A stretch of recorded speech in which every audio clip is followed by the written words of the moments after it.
So, paano po yan kung sakasakali po, Senator, doon po sa mga unprogrammed appropriations, halimbawa, 'di ba? Na naging ngayon po naging ano din po, 'di ba? Sobra-sobra nga at kontrobersyal. So, Opo. paano po kaya ang magiging deliberasyon diyan kung sakasakali hindi ito sa publiko? Paano ang debate dito? Paano ho ang arrangement dito? Yung nga pong aming kinababahala, baka ma-overwhelm kayo ng inyong counterpart. Well, sana naman hindi. Yung tulad nung nangyari nung mga nakaraan, Manong Ted, talagay ko hindi na rin papayag yung ilang senador. Tulad Mm. nung, halimbawa, yung naging controversial na paggamit ng mga excess funds. No, Mm, mm. yan ay tututukan na po natin yung pag-push down sa unprogram. Ang Pangulo na mismo ang nagsabi ay palagay ko hindi na mauulit na ganun kalaki yung naging unprogram funds tulad ng mga nakaraang taon, sa mga dito sa darating na taon, Manong Ted. Opo, yung pong AKAP no, na meron pong mga kasama kayo, kayo ho mismo personally, ano po ang inyong damdamin sa AKAP vis-a-vis AX? Manong Ted, sa totoo lang, ako po, hindi ako kasi fan ng ng mga dole-out programs, Manong Ted eh.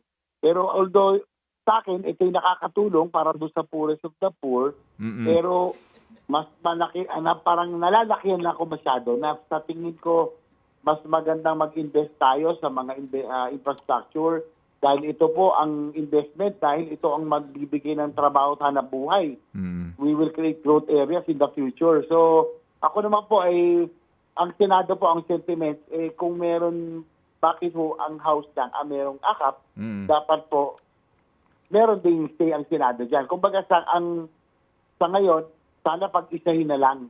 Hindi na kailangan yung akap, dapat isa na lang po yung AIX at akap para puro sa mga talagang indices at nangangailangan natin mga kababayan. Okay, so Senator JV, if you also remember last budget, member kayo ng BICAM, di ba? We saw you there, right? Opo. Opo. Opo. Maliban sa inyo, si Senator Amy Marcos nandun din, si Risa Ontiveros nandun din. Pero yun na nga po, kayo binulaga nitong mga provision na mukhang hindi nyo po alam, no?